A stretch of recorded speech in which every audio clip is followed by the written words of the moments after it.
Hi everyone, today in Integrated Math 2, we're going to go over Chapter 5, Lesson 3. So here are the objectives. Make sure you write them down in your notes. Alright, so let's go over the ruler postulate. The points on any line or line segment can be put into a one-to-one correspondence with real numbers. So as you see here, we can put it with the numbers for our rulers. And given any 2 points on a line, if A corresponds to 0, then B corresponds to a positive real number. Start at 0, B is positive. Postulate 5.9, segment addition postulate. If A, B, and C are collinear, remember that means they lie within a line. Both of those words are in there. With point B, then point B is between A and C. If and only if AB, right here, plus BC is equal to A plus C, this whole thing. So 1 piece, 2 piece, makes this huge big piece. Properties of segment congruence. The reflexive property of congruence. Segment AB is congruent to segment AB. Easy enough. Like we talked about before, if you're looking at yourself in the mirror, you see yourself, you don't see someone else. Symmetric property of congruence. If segment AB is congruent to segment CD, then segment CD is congruent to segment AB. Just as we saw in our previous video, we saw if 5 is equal to x, then we also know x is equal to 5. Same thing with segments, just so you kind of get the idea of the symmetricness of it. Then we have the transitive property of congruence. If segment AB is congruent to segment CD, and segment CD is congruent to segment EF, then segment AB is congruent to segment EF. That CD, it disappears. Alright, now we have the transitive property of congruence. So we have that we're given segment AB is congruent with segment CD. So these are congruent to each other. So I'm going to mark them that they're congruent. And then we know that CD is congruent with EF.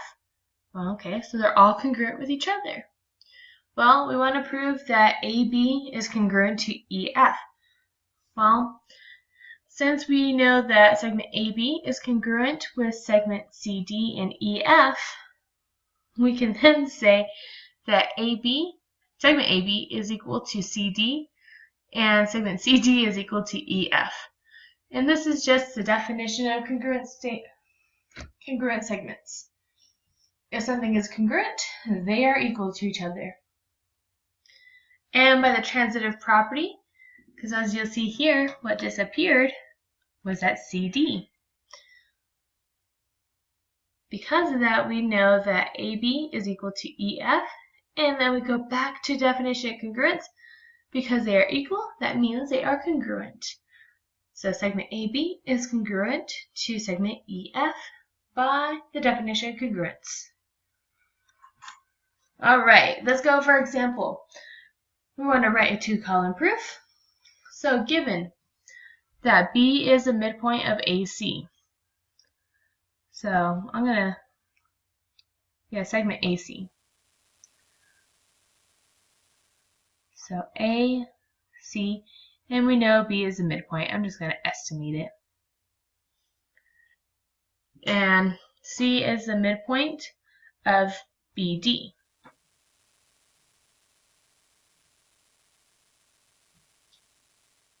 So then this continues with D apparently. And C is the midpoint of BD. There we go. We want to prove that AB is congruent to CD. Alright, so first thing before everything, we say what's given. Because we're trying to prove it, we have to say where we start. We are given that B is a midpoint of AC. which is right here. We're just going to say it's given. Then from there, we know that AB right here is congruent to BC. Well, that's the definition of a midpoint. Midpoint means that it's exactly the same distance between them both. So for example, if this was 5, this one's 5 as well. So this is not exactly part of the proof. This is just to help you visualize it. Keep that in mind. Then because of that, we can't do anything else, but we can then say that C is a midpoint of segment BD, which is right here. And then again, that's given. From there, we go back to our word midpoint. Well, midpoint means it's split perfectly between the middle. So C is in the middle of BD, which means BC is congruent to CD based on the definition of midpoint. So if you want to think about this, this would be 5 as well, the distance between these two. Then we're almost done, but remember, we're trying to prove that AB, so this area right here, is congruent to CD. Well, what's missing is the middle one here. So I know it's a transitive property of equality. I can then say AB, segment AB, is congruent to segment CD. And that's it.